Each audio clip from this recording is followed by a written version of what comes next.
जय हिंद। स्वागत है आप सभी का एक और नए वीडियो में। उम्मीद करता हूँ ये वीडियो देखने के बाद आपका कक्षा 10वीं को जो लेकर डाउट्स हैं माइंड में वो सारे डाउट्स क्लियर हो जाएंगे, क्योंकि मेरे पास कमेंट आए हैं सर जो OMR सीट है, OMR सीट में तो सिर्फ पाँच सब्जेक्ट ही शो रहे हैं, 5 सब्जेक्ट के ही नंबर उसमें पुट कर सकते हैं। बाकी छठा जो विज्ञान है उसका नंबर हमें कहाँ पुट करना है, उसके थ्योरी के अंक हमें कहाँ पुट करना है। और आपकी जो एक्सेल सीट है उसमें तो कोई प्रैक्टिकल का तो कोई जगह ही नहीं है कि उसके नंबर कहाँ पे एंटर करना है हमें एक्सेल सीट में भी।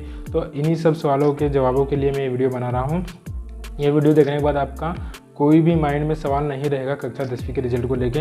मैंने ऐसे बहुत से बिंदु पिक कर रखे हैं जो मैं आपको अभी स्क्रीन पे दिखाऊंगा। मैंने क्या क्या बिंदु नोटिस करे हैं वो मैं आपको सारी स्क्रीन पे अभी दिखाऊंगा कि मैंने किन किन आज किस टॉपिक पे अपन बात करेंगे। और एक हमारे कमेंटेटर हैं श्री हरीश शर्मा जी, जो कि खरगोन डिस्ट्रिक्ट से हैं। वो हमें बहुत अच्छे कमेंट करते हैं जिनसे मुझे एक मोटिवेशन मिलता है। तो आप सभी भी प्लीज़ वीडियो वॉच करके ना जाएँ, कुछ भी कमेंट करें, जो भी आपको मेरे वीडियो में कमी लगती हो, गलती लगती हो, जो भी लगती हो आप प्लीज़ कमेंट करिए ताकि मैं अपने आप को और बेहतर अपडेट करूं। और दूसरी बात, आप लोग वीडियो तो देख रहे हैं बट कोई मेरे चैनल को सब्सक्राइब नहीं कर रहा है। प्लीज़ आप मेरे चैनल को सब्सक्राइब भी करें, जिससे मेरे को और ज़्यादा मोटिवेशन मिलेगा आप लोगों के लिए ऐसे हेल्पफुल वीडियो बनाने के लिए। तो चलिए आप देखते हैं हम किस प्रकार से हम किन किन बिंदुओं पर आज चर्चा करेंगे। तो चलते हैं हम हमारे डेस्कटॉप पर। देख लीजिए क्या क्या बिंदु है मैंने यहाँ पे टिक कर रखे हैं। तो सबसे पहले आता है हमारा बेंचमार्क। तो अब मैं हमारी एक्सेल शीट में चले जाता हूँ तो बेंचमार्क सिस्टम में आता हूँ। तो जैसे देख लीजिए बेंचमार्क को थोड़ा मैंने और अपडेट कर दिया है, थोड़ा मॉडिफाई कर दिया ताकि आप लोगों को रिजल्ट बनाने में कोई दिक्कत ना हो। तो अब जैसे देख लीजिए यहाँ पे जैसे लास्ट 3 ईयर का लिख रखा है मैंने प्रतिशत। यहाँ पे आप जब भी आपकी स्कूल का यहाँ पे बच्चों की दर्ज संख्या और यहाँ उनके कुल प्राप्त अंक डालेंगे तो ऑटोमेटिकली कन्वर्ट कर देगा और सबसे ज़्यादा प्रतिशत ये भी ऑटोमेटिकली ले आएगा, आपको कुछ नहीं करना है। जैसे मान लीजिए 64%, 64.29 सबसे हाईएस्ट आ रहा है हमारे स्कूल में, देख लीजिए ये ऑटोमेटिकली ला रहा है। और जो इस वर्ष का बेंचमार्क सिस्टम चल रहा है वो भी ये चेक करते चल रहा है। तो आप इस बात का ध्यान रखें कि बेंचमार्क हमें चेक करते ही चलना है। जैसे नंबर पुट कर दीजिए और बेंचमार्क चेक कर लीजिए, क्योंकि यदि बेंचमार्क हमारा हाईएस्ट चला गया तो रिजल्ट हमारा कोई काम का नहीं रहेगा, पूरा रिजल्ट हमें फिर से बनाना पड़ेगा। क्योंकि बेंचमार्क से 2% की बढ़ोतरी मान्य है, इससे ज़्यादा बढ़ोतरी मान्य नहीं है। तो बेंचमार्क को आपको कैसे चेक करना है, सिर्फ आपको बेंचमार्क की सीट पे जैसे मान लीजिए 10 स्टूडेंट का डाटा डाला, फिर बेंचमार्क की सीट पे आ गए और चेक कर लिया, वो ऑटोमेटिकली कन्वर्ट करते जाएगा। आपको कुछ भी नहीं करना है, सिर्फ स्टूडेंट के मार्क पुट करना है। अब जैसे मान लीजिए मैं स्टूडेंट के मार्क पुट कर देता हूँ। जैसे मान लीजिए स्टूडेंट मार्क में आया, इन्हीं मार्कों को मैं एक बार और कॉपी कर देता हूँ, 3 स्टूडेंट कर देता हूँ। ठीक है, 3 स्टूडेंट कर दिया और ये चेकिंग पे आ गया। तो आप देख लीजिए यहाँ पे कुल दर्ज संख्या 3 हो गई, कुल छात्र संख्या, उनका प्राप्तांक हो गया, उनका औसत हो गया और उनका प्रतिशत हो गया। तो इसी तरह से हमें प्रतिशत और औसत ध्यान में रखते हुए एंट्रीज करते जाना है। ये तो होगा कि किस प्रकार से ध्यान में रखते हुए हमें एंट्री करना है। और दूसरी बात, हम एक्सेल शीट में कि ये भी देख लेते हैं कि किस प्रकार से रिजल्ट तैयार हो रहा है। जैसे देख लीजिए ये यहाँ पे अर्धवार्षिक का और यूनिट टेस्ट का और आंतरिक मूल्यांकन का। ठीक है, तब हमें दर्ज करते हुए किन बातों की सावधानी रखना है। जैसे मान लीजिए हमारा बेंचमार्क से स्कोर ऊपर चला गया, तो अब उस कंडीशन में आप क्या करेंगे, कि बच्चों के नंबर कम करेंगे। तो आप बच्चों के कौन सा नंबर कम करेंगे आप, क्योंकि अर्धवार्षिक में भी उसका जितने में से जितना नंबर आया है उतना ही देना पड़ेगा और यूनिट टेस्ट में भी जितने में से जितने मार्क्स आए उतने ही देना पड़ेगा। क्योंकि कम या ज़्यादा हम नहीं कर सकते, स्टूडेंट के जो मार्क आए हमें वही मार्क रखना है, कम या ज़्यादा नहीं करना है। तो आप कम या ज़्यादा आप यदि कहाँ करेंगे, यदि ऐसी कंडीशन आती भी है, हमारा बेंचमार्क ऊपर जाता है तो हमें यहाँ पर चेंज करना है। कहाँ पर, ये आंतरिक मूल्यांकन जो दिख रहा है आपको, आंतरिक मूल्यांकन में हम नंबर हमारे अनुसार कम या ज़्यादा कर सकते हैं। किस कंडीशन में, जब हमारा बेंचमार्क, जैसे मान लीजिए देखिए जैसे मेरे स्कूल का बेंचमार्क 64.29 है। यदि 64.29 से ऊपर चला गया बेंचमार्क तो ऊपर जाने पर 2% की बढ़ोतरी माननी है। 2% से ज़्यादा यदि 3%, 4%, 10% मान लीजिए ऊपर चला गया, 74% हो गया, सपोज मैं मान लीजिए बता रहा हूँ आपको 74% हो गया, तो उस कंडीशन में हमें यहाँ स्टूडेंट मार्क में आके जो भी हम आंतरिक मूल्यांकन में नंबर दर्ज करेंगे उनको हमें कम करना है। यूनिट टेस्ट या अर्धवार्षिक के नंबर को छेड़खानी नहीं करना है, क्योंकि ये तो उसके अर्धवार्षिक और यूनिट टेस्ट के रिकॉर्ड के अनुसार हम बनाएंगे। तो ये तो हो गया नंबर पुट करते हुए किस बात की सावधानी रखना है, बेंचमार्क देखते चलना है। और यदि कोई से नंबर का कम या बढ़ोतरी करना है तो हमें आंतरिक मूल्यांकन कम करना है। ये तो हो गया क्लियर। अब हमारे अगले बिंदु की ओर जानते हैं कि OMR सीट में कौन से अंक दर्ज करना है। तो OMR सीट में हमें कौन सा हमें चले जाना है हमारी एक्सेल शीट में, और एक्सेल शीट में हमें देखने को एक मिलेगा, यहाँ एक शीट पे देख लीजिए आप, आपको देखने को मिल रहा होगा OMR शीट। OMR शीट में जैसे ही आप यहाँ क्लिक करेंगे तो OMR शीट में जैसे आप देखेंगे कि यहाँ पे उन सब्जेक्टों के नाम आ रहे हैं जो भी आप अपने वहाँ चूज़ करें, जैसे हिंदी है, इंग्लिश है, IT है, मैथ्स है, साइंस है, सोशल साइंस है, और उनका सबका टोटल है। तो अब इसमें से हमें जैसे हिंदी है तो हिंदी वाले कॉलम में हिंदी के मार्क्स पुट करना है। और एक चीज़ का भी ध्यान रखिए, जैसे मान लीजिए देखिए यहाँ पे OMR शीट में हमें मैक्सिमम जो नंबर है 20 का है, और यहाँ पे हिंदी में आप देख लीजिए 23 आ गया है, और इंग्लिश में 45 आ गया। तो ये कैसे हो रहा है? ये तो शीट गड़बड़ी कर रही है।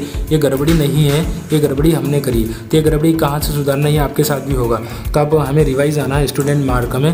स्टूडेंट में मार्क में आने के बाद आप देख लीजिए जो यहाँ पे यूनिट टेस्ट है, यहाँ 20 में से हमने दिए हैं, और नंबर कितने लिख रखा है 44। इसमें इसलिए डाटा वैलिडेशन मैंने नहीं लगाया है क्योंकि कहीं विद्यालय में 10 का है, कहीं 20 का है, कहीं 30 का है, कुछ भी अलग अलग नंबर है, इसलिए मैंने ये टेस्ट वाले वैलिडेशन को छोड़ रखा है, इसलिए ये गलतियाँ हो रही है। तो अब यहाँ पे ये गलती ना हो, इसलिए आप इस वीडियो को देख लीजिए कि ये गलती आपसे भी हो सकती है। इसलिए अब यहाँ पे हम नंबर 20 में से देंगे, तो 20 में से देंगे 10, ठीक है, और यहाँ नीचे भी देंगे 10, बाकी तो ठीक है। फिर हम चलते हैं हमारी OMR शीट को, आप चेक करते हैं कि अब तो कुछ गलती नहीं है। तो आप देख लीजिए जो गलती हुई थी वो एकदम एक्यूरेट हो गई। अब इंग्लिश में से भी ऐसा ही सेम, आप जो भी सब्जेक्ट में ऐसा होते जाएगा, आप जाके वहाँ से करते रहना। ये मैंने इसलिए बताया आपको क्योंकि गड़बड़ी हो रही है, ये रिजल्ट बनाने में मेरे पास कमेंट आ रहे हैं, इसलिए मैं आपको ये क्या क्या गलतियाँ हो रही है वो बता रहा हूँ। तो अब अगले बिंदु की ओर चलते हैं हम। हमारा अगला बिंदु देखते हैं कि OMR शीट में विज्ञान थ्योरी के अंक कहाँ दर्ज करें। तो अब हमारा अगला बिंदु जो है विज्ञान के थ्योरी के अंक के लेके ये हमें कहाँ दर्ज करना है। तो जैसे हमारे पास ऑफिशियली आदेश आया है कि इस बार प्रैक्टिकल परीक्षाएं आयोजित नहीं होगी, ठीक है, इस बार प्रैक्टिकल परीक्षाएं आयोजित नहीं होगी। इसका मतलब ये थोड़ा है कि नंबर ही नहीं देना है। उसमें ये भी लिखा है कि जो यूनिट टेस्ट और अर्धवार्षिक का जो मूल्यांकन होगा उसके आधार पे हमें स्टूडेंट को मार्क्स देना है, ठीक है, उसके आधार पे। तो अब उसके आधार पे हम नंबर देना है, तो हमें हमारी एक्सेल शीट में वापस से जाना पड़ेगा और हमें देखना पड़ेगा कि साइंस में कितने में से कितने नंबर वो यहाँ पे प्राप्त करे हैं उसने। ये जैसे देख लीजिए साइंस में ये आ गया है, तो सॉरी OMR शीट में जाना है हमें। जैसे साइंस में ये आ गया है, उसके नंबर आ गए हैं साइंस में। अब जो भी उसके हाईएस्ट नंबर होंगे, ठीक है, साइंस में उसके जैसे हाईएस्ट नंबर जैसे टेस्ट में हो तो टेस्ट में, या तो अर्धवार्षिक में तो अर्धवार्षिक में, जिसमें भी हाईएस्ट हो वो नंबर हमें कहाँ पर पुट करना है, वो नंबर हमें यहाँ पर पुट करना है प्रैक्टिकल वाली सीट में। देख लीजिए प्रैक्टिकल वाली सीट मैंने ओपन कर दी है, थोड़ा जूम माइनस करता हूँ। तो जो थ्योरी के मार्क्स जो आएंगे, प्रैक्टिकल प्लस थ्योरी दोनों को मिला के आपको अंक देना है प्रैक्टिकल में। प्रैक्टिकल प्लस थ्योरी दोनों में से जो 20 अंक में कन्वर्ट होगा, अधिभार जो कन्वर्ट होगा हमारा 100% का 100 मार्क्स का 20% जो कन्वर्ट होगा वो हमें यहाँ पे लिखना है। कहाँ पे?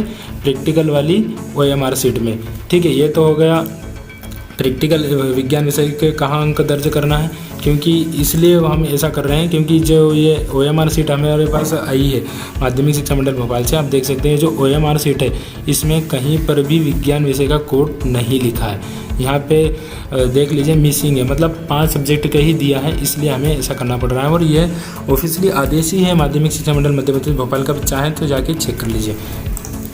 विज्ञान और थ्योरी का भी क्लियर होगा। और फिर अब अगले टॉपिक की ओर चलते हैं कि अगला हमारा जो पिक करा हुआ क्वेश्चन है कि विद्यार्थियों के टॉप 5 टोटल से इस वर्ष का बेंचमार्क स्कोर निकलेगा। नहीं, ऐसा नहीं होगा। वो बच्चे का जितना भी आएगा नंबर, चाहे वो 1 नंबर आया हो, 2 नंबर आया, जितना भी नंबर आया उसका टोटल नंबर जोड़ना है। लेकिन हमें टोटल यानी जितने भी 6 सब्जेक्ट के टोटल जोड़ना है हमें। वो तो आपको इसका कुछ टेंशन लेने की दिक्कत है ही नहीं। वो तो OMR जो हमारी एक्सेल शीट है वो बखूबी उसको जोड़ के ही निकालेगी, इसलिए इस बात का आप चिंता छोड़ दीजिए। और इसमें यदि आपको लगता है तो टॉप 5 में से नहीं निकालना है, जितने भी बच्चों के टोटल आएंगे उसमें से निकालना है। और दूसरी बात है कि एक्सेल शीट में विज्ञान प्रैक्टिकल के अंक कहाँ दर्ज करें, तो ये भी हमने क्लियर कर दिया कि विज्ञान प्रैक्टिकल के अंक कहाँ दर्ज करना है। जो हमारा विज्ञान का थ्योरी है उसी में हमें डालना है, ताकि उसी में से कन्वर्ट करके 20% में कन्वर्ट करेगा। और वो नंबर जो 20% में से कन्वर्ट होके आएगा थ्योरी प्लस प्रैक्टिकल का 100 विज्ञान में जो हम एक्सेल शीट में डालेंगे, उसका जो भी कन्वर्ट होके आएगा वो हमें OMR शीट में पुट करना है प्रैक्टिकल के नंबर के जगह। ठीक है, उम्मीद करता हूँ वीडियो में आप समझ में आ ही रहा होगा कि किस प्रकार से रिजल्ट तैयार कर रहे हैं हम। वो भी किन किन बातों की सावधानी करें। उम्मीद करता हूँ यदि आपको ये वीडियो समझ में आया है तो प्लीज़ आप इस वीडियो को लाइक करना और चैनल को सब्सक्राइब करना ना भूलें, क्योंकि मैं देख रहा हूँ जैसे मेरे यूट्यूब पे जाके स्टेटस तो पब्लिक वीडियो तो देख रही है बट चैनल सब्सक्राइब नहीं कर रही है। तो प्लीज़ आपसे हाथ जोड़ सके निवेदन है मेरा, मैं आप लोगों के लिए ऐसे ही हेल्पफुल वीडियो और लाता रहूँगा। प्लीज़ आप मुझे सपोर्ट करें, क्योंकि आपका सपोर्ट ही मुझे मोटिवेट करता है ऐसे वीडियो बनाने के लिए। धन्यवाद।